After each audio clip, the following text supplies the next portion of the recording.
Hello, friends. Welcome to the podcast. It's your JRPG report, episode 170, and it is a wrap-up of E3 special podcast, one of the biggest weeks of the year for all of gaming, but they throw in some JRPG news there, and we've got a ton of things to talk about as, I would say overall, maybe it was a slight disappointment. In terms of E3, I don't think it was anything special at all, but we did get some big news, and let's talk about all those things right now. At the very end of E3, the Nintendo presentation went on, and I'll be honest, that's where a lot of my hopes lied in getting any sort of major announcements or news to talk about. There was a bunch of stuff before that, but in particular, there was one game I thought that if we learned something about, it was going to be this one, and that is Shim Megami Tensei V. And if you haven't already heard, it is still coming. Long speculated and just kind of out there for no one to know anything about, seemingly, but it is still a thing, and it is coming this year to the Nintendo Switch on November the 12th. Worldwide, Japan will get it a day earlier. We've seen that trend here recently. Atlus finally announced, and they showed it off, and they showed it off again. At first getting a new both Japanese and English trailer, and then I believe the next day, or I guess at the Treehouse Live event later that day, getting roughly 25 minutes of new footage. I believe even the day after getting its own special live stream and showing off some new footage there as well. Let's talk about some specifics to it. Of course, there is the special edition, but that's just in Japan, so I'm not really going to go over it, as I don't know if we'll be getting that one in the West or not. Here is the official overview via Nintendo. They say the ambitions of God and human clash amidst the horror of a dying world. Neither human nor demon, the newly forged Nahabino and his friends must decide what is worth saving and prepare to sacrifice everything in its name. In a world without its creator, which path will you choose? So if you recall last week, we kind of had that rumored leak and the information about it. And it actually proved to be pretty accurate on everything. Somebody must have had a good source of information when they were talking about it. If you've not already, definitely head over to the JRPG Report YouTube page to check out that new release date trailer, and you can learn all about it. Here is what we found out a little bit later on. They say the protagonist is a third-year high school student living in Tokyo.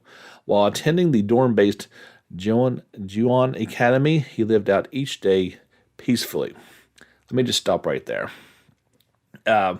I'm sorry if I hope I wasn't the only one.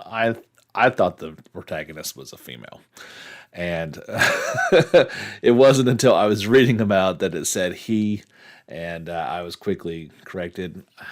Maybe just my old eyes. I don't know. Like I said, I hope I'm not the only one, but I thought it was a girl. Anyway, one day he and his friends tried to pass through Shinagawa Station while coming home from school, but a murder had occurred nearby and the station was closed off. The protagonist visits a nearby tunnel in search of his friend who had gone off separately, but the tunnel collapses and the protagonist loses consciousness. When he wakes up, he finds himself in a ruined and desertified Tokyo, like a desert. I'm not sure that I'd ever heard that word before. Then the protagonist is attacked by a strange-looking creature, a demon. As he tries to escape, a mysterious man appears before him. Take my hand if you don't want to die. Very Terminator-esque. Come with me if you want to live.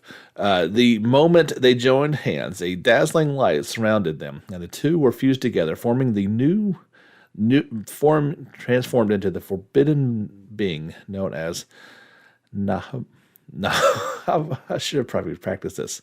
Nahabino. After defeating the demon using the power of Nahabino, the protagonist roams about the desertified Tokyo, known now as Dayot, including it is dominated by gods and demons. They exist in the world of mythology, including giant dragons and evil demons, who were in a fierce battle for their survival. What happened to Tokyo, and who is this new being? In searching for the truth and the future of the world at stake, the protagonist throws himself into the battle between gods and demons. The mysterious person is Hagemi, and he is a mysterious man who suddenly appears before the protagonist when he's attacked by a demon, and they join to form the new being. Yeah, so they say there are over 200 new demons in this one, both new and familiar. We saw a bunch of them in the trailer. I believe Pixie was in there. Jack Frost was there. Being a Persona player, I've known at least a few of them, but they're just looking at the images alone, there are quite a few new ones that are going to be popping up as well, and that's definitely a good thing. You kind of roam around this. It kind of looks open-ish to explore, and then the enemies are roaming on the screen for you to attack. The traditional turn-based battle system is there, a system where you can increase your party's number of actions by striking the enemy's weakness or dealing critical hits. There is demon negotiation and fusion. By talking to and successfully negotiating with demons, they can become your allies. Allied demons can also be fused together to give birth to new demons. In the trailers, they showed the protagonist along with 3 other demons fighting alongside him, or with him, I guess is better. They say starting actually today, and we'll talk about it in a second, there will be a new daily demon fusion video introducing the 214 demons that will appear in the game, one per day. So today was Jack Frost, of course, the unofficial mascot to the both Shim Megami Tensei and Persona series, I guess. He got his own little 1-minute little video. You can check that out on the YouTube channel. Very, very cute. Always liked old Jack Frost. It was really cool, like in Persona 5, the crane machine, getting him to add to your room. So there it is. The game is real.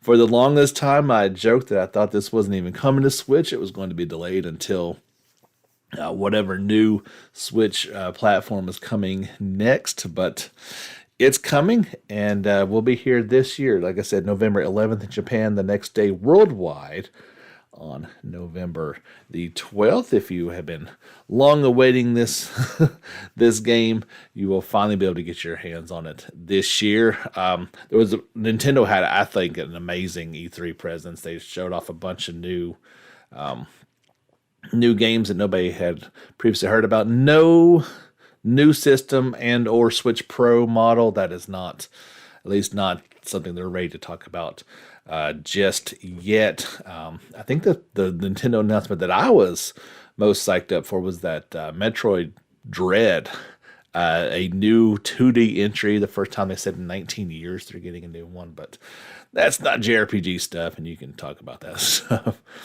other places. So that, I feel like that was kind of the JRPG highlight of E3 because we knew so little about it. We hadn't seen the battle system. New firm release dates. I think they'll stick to that. I think they are ready to rock this game out there.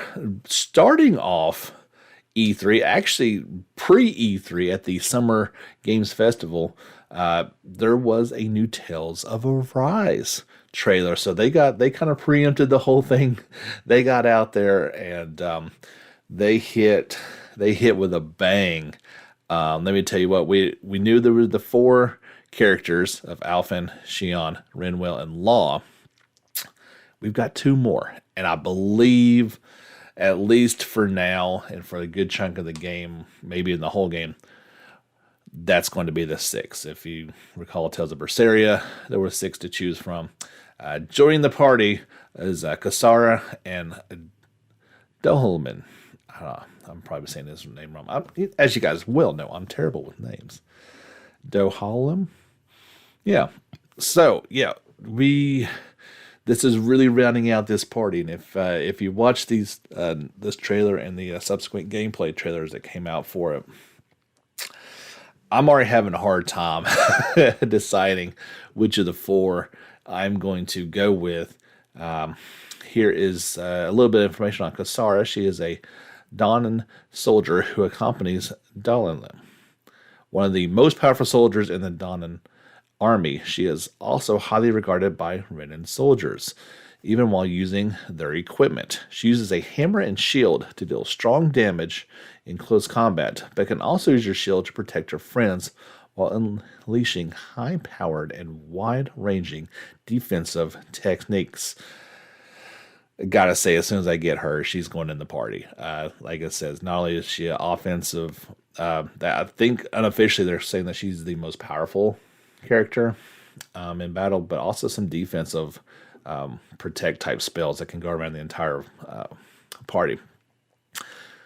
Now, Dalalim is a noble from Rena with very different feelings towards Dahnans compared to other Renans. He is a very well-mannered gentleman with particular sensibility towards forms of art like music, poetry, and antiquities. He fights using his rod with a mix of techniques and astral arts, making him able to adapt to his opponents. Kind of like Eleanor in some ways. Hers was more of a spear than a rod, but having the magic abilities as well, seems like he's going to be a pretty capable player. They say in this new trailer, players can also discover some of the most spectacular attacks of Tezzeret, such as arts, one of the Tales of staples that will allow players to initiate and create devastating combos, and the boost strikes, very powerful attacks performed by two characters with the intent of getting a final blow to the enemies. So check out the Summer Games Festival trailer on our YouTube channel. Towards the end of E3, actually after E3 had all wrapped up, several news outlets in the media had some hands-on preview time. New footage came out from all the usual suspects, the 4gamer.nets and Dengeki and Famitsu, Game Informer, Game Rant, Gamer.any.jp, even our friends over at RPG Site and Siliconia got their hands on it as well. You can check out the links to that in the on our social media channels. I took both the there was a battle segment video over 5 minutes long and a field exploration video also over 5 minutes long. Those are on the YouTube channel. The thing that struck me, we've seen battle, right? We've seen field exploration. What I guess I hadn't kind of seen, or at least not really, it didn't strike me yet, was during the field portions of the game, it has that Tales music. With all the changes that have gone on, and I feel like mostly actually for the better, I was a little worried they were going to change some things, but that old familiar Tales type field music popped up, and yeah, the footsteps are still a little loud, and maybe you can adjust that at some point in time, but it's starting to feel, even though it looks different, it still feels Tales. And as if I couldn't be any more hyped for this game as a longtime Tales player, that really got me even more hyped up about it. So you'll want to check those out if you're feeling kind of the same way I am. There were close to 70 plus images that came out. I put those in a slideshow along with the new Mystic Arts for our newly announced friends. Kasara and Dalalim have very short clips, obviously, so I just kind of put those in there along with the new battle clip. The whole thing's about 8 minutes, but has all those new images, has their Mystic Arts in there, as well as a little battle segment that you can really get a good feel for how all these players are going to interact together. Man, I was hopeful to see a little bit more about this game. I'm now, I think, officially at the point that I don't want to see too much more. I'm ready for it. They have my money. It's just a matter of deciding if I can get a PlayStation 5 to which version I'm going to be picking up of this game. There is a special live stream going on tomorrow, June the 18th, that will be available on YouTube to watch. We'll have all the latest information as well as the voice actors for Shion, Rinwell, and Law. So if you know your Japanese or you just want to look in for the translation, that'll be going on at 20:30 Japan Central Time. Bandai Namco announced. As if there wasn't enough tales going on, you can have some more as we look forward to its September release worldwide. So those were the two big heavy hitters. We kind of thought we would get those in there. Let's talk about let's talk about what wasn't there. Let's go ahead and get this out of the way. So no Final Fantasy 16, no Dragon Quest 12. No big unknown announcements as far as that goes. I will tell you that we did get a new trailer for Eiyuden Chronicle 100 Heroes.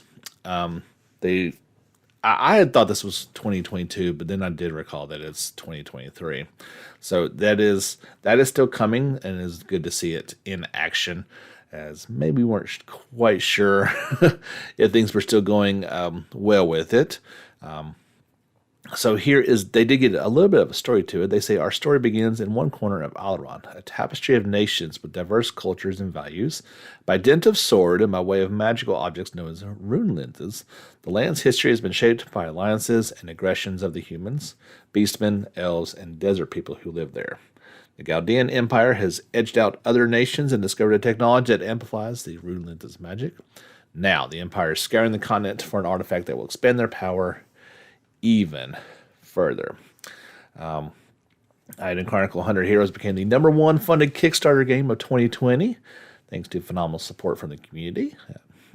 Not surprised at all, as it looks phenomenal, and people who have been wanting the Suikoden sequel for many years were eager to put down their money. So that's 2023. They did announce a game called Eiyuden Chronicle Rising, which is going to come out in 2022.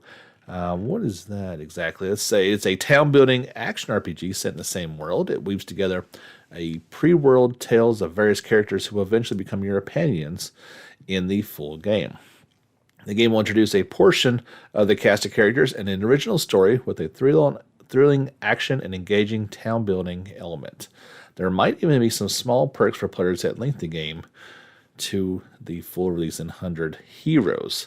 So, yeah, that's interesting. I remember when I saw all the crowdfunding goals that was in there. I thought it was going to be kind of a mobile type off for it, but these are both coming to Steam as well as PlayStation 5, PlayStation 4, Xbox Series, Xbox One.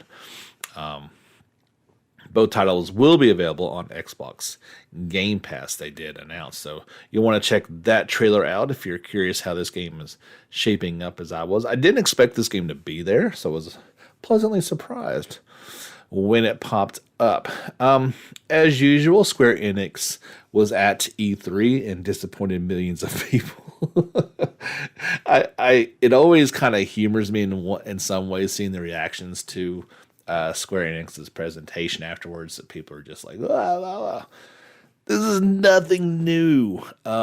They kind of do this each and every year. While they may give some things to get excited about, they're going to give some head-scratching things, and they're never, ever going to give you what you want. That is just the way it goes. So the good thing that came out of it, at least in my opinion, was Final Fantasy Pixel Remaster. This is coming for PC, iOS, and Android. It will consist of the first 6 Final Fantasy games remastered into pixel perfect edition. There was a teaser trailer for it, but it really didn't show much of anything, and it was basically just an announcement. And they just say Final Fantasy Pixel Remaster will consist of re-releases of the first 6 games. I do believe the goal of this is to kind of quote unquote fix the available now versions of these games that are out there and make a more accurate recreation of it. Now, it's not going to be a 2D HD remaster of anything. It is going to look very much like the original games. Kind of the way I look at it, it's probably the way your mind's eye wants to remember these games more than the jagged, blurry messes that they actually were, especially back in the day. So I'm liking what I'm hearing about this. I hope that they come to consoles. There was no announcement on that. I can kind of envision maybe a collection coming to consoles. That would seem to be a little bit more, but with being digital, I don't know why they couldn't all be released that way as well. So people were pretty happy about that. Obviously, the lack of console support, they then were unhappy. And again, that is Square Enix to a T. The rumors were true as far as the Square Enix and Team Ninja developed action RPG in the Final Fantasy Origins type universe. This is called Stranger of Paradise, Final Fantasy Origin. Let's kind of dig into it a little bit. It's coming to PS5, PS4, Xbox Series, and Xbox One, as well as PC, and will launch sometime in 2022. The trailer was revealed for it, and it, again, kind of head scratching. There was a lengthy playable demo that got released for it and was immediately broken and unplayable. They have since fixed that so people can take advantage of it. But as most people, I'm going to also echo their announcements. Here's an overview of it. They say, in particular, the demo. The Stranger of Paradise Final Fantasy Origin Trial version demo was announced during the showcase and gives players the opportunity to experience a taste of the full game, centering on Jack and his allies, Ash and Jed, as they throw open the gates to the Chaos Shrine. Burning with resolve to defeat chaos, and with the memories of their struggles buried deep in their hearts, they are the foretold warriors. Are they the foretold warriors of light? Players can explore the dark fantasy world as they battle an array of iconic monsters from the Final Fantasy series, using powerful spells and abilities from a sample of jobs including Warrior, Dragoon, and Black Mage. So what is it? It is an action RPG that takes Final Fantasy in a bold new direction. They what I understand is they have been kind of dropped into this world. They are not from the Final Fantasy universe, which is focusing primarily on the first game. That is why they appear not to be from the world. That is actually exactly what they are. They're not from this world, and it at least could have been explained better that way. Might have made more sense when you first saw them. You didn't know the backstory. The main character is named Jack. He strongly believes in defeating chaos as his duty, showing no hesitation about killing any monsters that stand in his way, cutting them down without mercy. You see that in the trailer. It is a dark, brutal type combat that goes to it. Kind of angry is the best word to describe it. There's Jed, who is a kind and cheerful soul, and Ash's equal in strength.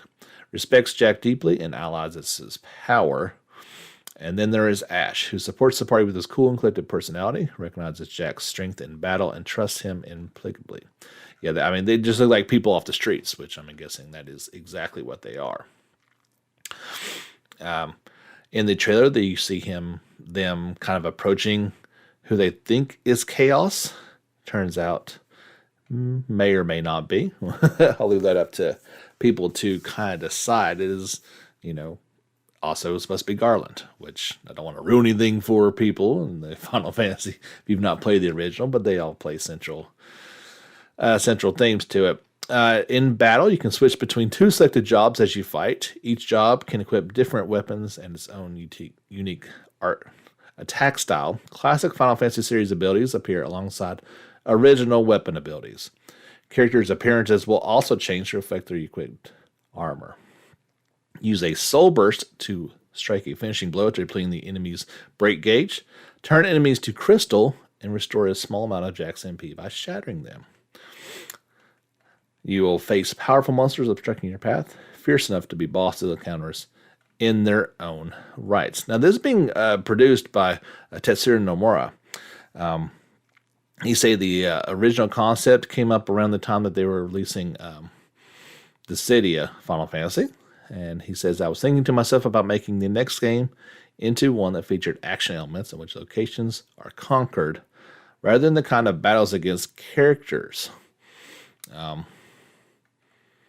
They he say that they will need a little bit of time to complete it. That the battle system, while it's a bloody one, it does link to the story. So you'll hope you'll use this opportunity to give it a try. Definitely check out the trailer for it. Kind of make up your own mind. I believe Jake kind of nailed it on Twitter, and he asked if it didn't have Final Fantasy in the title, would I even be talking about it? And the easy answer is no. I respect what Team Ninja has done over the years, and it looks like they're trying to make the best game that they can using this formula. But other than having Final Fantasy elements into it, it looks like to be a dark, brutal action RPG game that would probably fall outside the realm of stuff I would be talking about. I don't want to be a negative Nancy about this one, but it's something that I really have no interest in. That could possibly change, but from what I saw, it didn't look like something that I would really be wanting to dive into too much. I'm interested in the idea of it. It's just not a game that I'm really fired up about. And that's a Square Enix E3 presentation to a T. That's exactly kind of what they do. There were some other smaller announcements, like they're making a Guardians of the Galaxy type game. But really, that was the only thing JRPG related from Square Enix. We're hoping for something bigger and better. I'm guessing that's coming at Tokyo Game Show. Got a lot more things to get to, so let's kind of just go through it. Xseed announced that they have delayed the Western release of Rune Factory 5 from its previously planned 2021 release window till early 2022. This game came out back in May in Japan, but it's going to be a little bit longer until we get this one in the West. There was finally a English trailer for the game, showing off voice acting and all the like menus and stuff, so you can actually tell what's going on. Here's an overview of it. Set off on a grand adventure in a fantasy world with the latest entry in the Rune Factory simulation RPG series. After losing their memory, the hero lands in a small town blessed by nature. There they are recruited into a band of peacekeeping rangers, and their new life begins. In addition to their normal duties, the hero can farm the land, cast a line into a nearby river, and much more. Team up with townfolk to battle monsters and unleash powerful combination attacks. Just one of the features new to the series. They say the stage is set, the curtain rises on an exciting new venture in Rune Factory 5. So yeah, check out that trailer if you are curious how this thing is shaping up.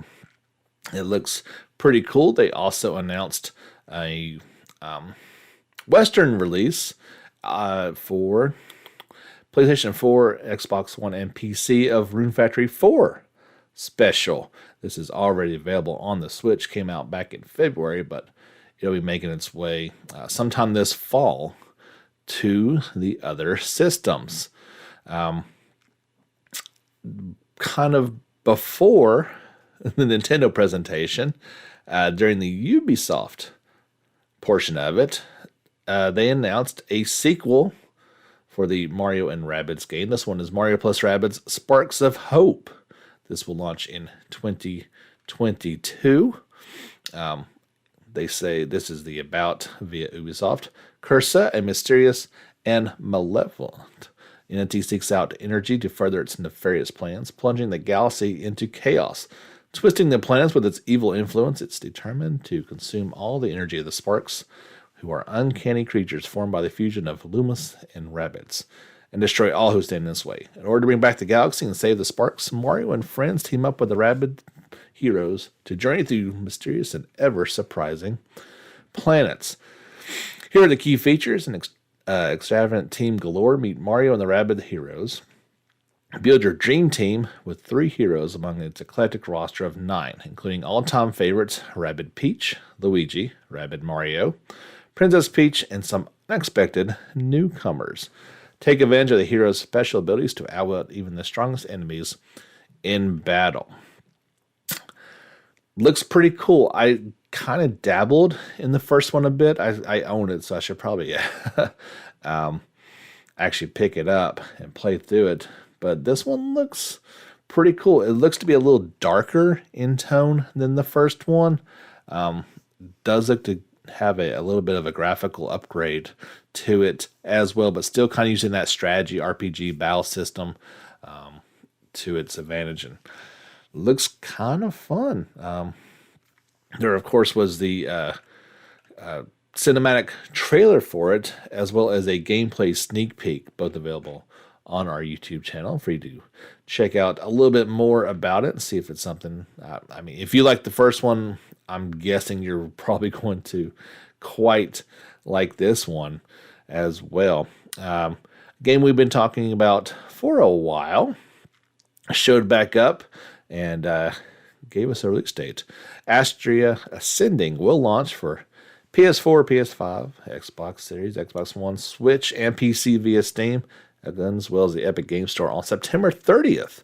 Publisher Dear Villagers and developer Artesian Studios announced the new trailer that came along with it.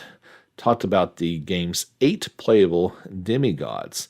You have Ulan, who is the captain character, Leza, who is a summoner, Echo, a scholar, Alex, a soldier, Arpaggio, who is a thief, Dagmar, a sorcerer, Caden, an explorer, and Chris, who is a fencer. Feels like more than 8. No, okay. The epic adventure with the charm and pedigree of a classic JRPG, Astria Ascending, tells the expansive story of fate, sacrifice, and new beginnings. Of course, this is the one between Dear Villagers and world-class JRPG developers. The score by Hitachi Sakamoto, who also worked on Final Fantasy XII and Vagrant Story. The narrative by Kazusuke Najima, who worked on Final Fantasy X and Final Fantasy VII Remake. And art from Side Designation. I think this game looks incredible. I cannot wait to check it out and play it. That new trailer is on our YouTube channel if you are curious how it all looks and is shaping up for its big September 30th release date. And it's getting it's getting a little crowded in that time space. This was also after E3, but there was the new opening cinematic movie for Christ Tales. You can check that out on our channel. This one is due out for every system under the sun on July 20th, and the opening cinematic is beautiful. Speaking of opening cinematics, this did come out during E3. Square Enix released the opening movie for the remastered version of Legend of Mana. Looks pretty cool. I love the opening to this. I wish the game looked a little bit more like this. But it is really pretty, this opening movie. Legend of Mana is due out for PlayStation 4, Switch, and PC via Steam on June the 24th. Capcom released a bunch of information about Monster Hunter. First, Monster Hunter Stories 2, Wings of Ruin, got a new Games Fest trailer. You can take a look at the latest in the turn-based RPGs. Well, I believe this is trailer number 5. Yeah, this one is due out, of course, for Switch and PC via Steam on July the 9th. Along with that, came out a couple of days after that. I believe it was during... Was it during the... Yeah, it was during the Treehouse event, yeah. They showed off about 25 minutes of new playable footage from it. They announced that there will be a demo coming out for it on June the 25th. Save data from the demo can be transferred to the full game. Additionally, the first update that will be free for the game will be out on July 15th and add the new monster Pamute from Monster Hunter Rise. So yeah, you can check that out as well as all the gameplay for it. Actually, so the gameplay is a little weird. They showed it during the Treehouse Live, and in the article that was linked to it from Gemetsu, it was a little weird. It didn't actually show up. The video was private, so I don't know what exactly was going on with that. Yeah, it's a little weird to say the least. But maybe it'll fix itself. Or there's a different link to it, just not in this article. I'm not sure. The game looks fantastic. Looking forward to it. They did also announce Monster Hunter Rise update version 3.1 will launch on June the 24th. That's pretty cool to look forward to.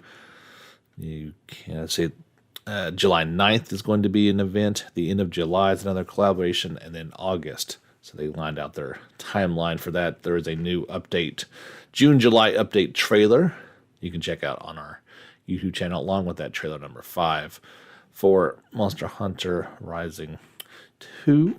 You can check that out, as well as all the things that we talk about on this podcast. Just quickly, Yakuza Like a Dragon announced that it is now available for Xbox Game Pass for console, PC, and cloud. Publisher Sega and developer Ryuga Gotoku Studios announced it's also available on PS5, PS4, and Xbox as well. But yeah, if you are a Xbox Game Pass owner, you can now check that game out. Death End Request 2 is coming to the Switch in 2021. In Japan, Compile Heart announced this. It's already available on PS4 and PC. So making its way to the Switch in Japan means it'll more than likely make its way over here via Western publisher Idea Factory International. Once I hear a date for that, I will let you guys know about it. A game I've not got a chance to play, but a friend of mine who is really big into, the same things that we are, he got a chance to play it a while ago, and that is the 16-bit inspired RPG Shadows of Adam. Well, it is now available on PlayStation 4 for $14.99 from publisher PM Studios and developer Something Classic Games. This one has been available on PC for a few years now. Switch got it back in May of 2020. Limited Run will have a physical edition of the game for PS4 and Switch. That is available right now. You can try to get your hands on that if it is still available. I believe this is going to go for $34.99 for that physical edition. There's also a limited edition for $64.99. They say the game is a creative, humorous, and exciting take on the 16-bit Japanese RPG era, but with its own twist and style for modern-day gamer. Fast-paced battles, gorgeous graphics, and an awesome soundtrack with the convenience to save anywhere make it really tough to resist, they say. Whether playing on a TV or in handheld mode, well, I guess this was the Switch overview, the game's glorious pixels will immerse you in the adventure and its memorable scenes. There is a compelling, character-driven story. Shadow of Adam's story is one with a deep narrative and an interesting plot. The story revolves around 4 main characters: Aerosol, Callan, Curtis, and Talon. It has a strategic AP management battle system. AP is restored between each round of battle automatically and through defeating enemies. This allows for a unique attrition system that encourages skill use in fast combat. Shadows of Adam features beautifully modernized visuals inspired by classic JRPGs of the 90s and an original soundtrack with over 44 tracks. I just found this story, honestly, and there's a PS4 launch trailer for it. I'll have that uploaded on the YouTube channel here in the next little bit after I wrap up today's podcast. There was at least one surprise from E3. This will be our last story of the day. Game I was not aware of, but looks pretty interesting. It's called Sacrifire. It is from the developers of Regala of Mid and Mardux, that's Pixelated Milk. They have announced the 90s-inspired RPG Sacrifire for PlayStation 5, PS4, Xbox Series, Xbox One, Switch, and PC. So everything. It will launch in 2022. There's a Kickstarter campaign going on for it right now. Let's talk a little bit about it. It is, they say it's inspired by the 90s titles that began our love affair with gaming. Featuring dynamic battles, our combat engine merges real-time and turn-based styles to provide a fluid experience that is both challenging and satisfying. Fight alongside companions, choose from multiple weapons, target individual enemy body parts, and string together attacks to create elaborate combos. Employing both pixel art and 3D graphics allow us to combine retro-style graphics with innovative digital effects wizardry. Hand-drawn and animated characters blend seamlessly into 3D modeled environments. Sacrifire's original story aims to both respect and subvert the standard RPG tropes. So, although you feel right at home with our cast of lovable characters, you'll never know what to expect next. You'll travel between two worlds, the sprawling subterranean city of Antioch and the idyllic spirit paradise of Erebus in a well-developed game universe, which includes elements of both fantasy and sci-fi. I think it looks fantastic. I've never quite seen a game that looks like this. I encourage you to head over to YouTube and check out the announcement trailer so you can kind of see what I'm talking about and if it's something that you want to kind of get in on the Kickstarter and get in on the ground floor to support this one. That's going to do it for E3 2021. I wasn't sure. Like I said last week, I went into it not expecting much. And, well, didn't get a whole lot of it, but what we did get was very quality stuff.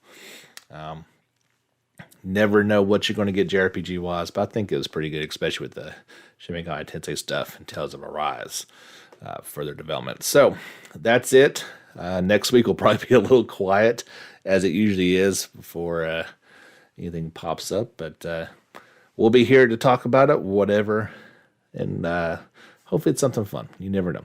My name is James Fisher. This will do it for episode 170 of the JRPG Report. Thank you so much for tuning in. We'll be back next week. But until then, get back out there and level up.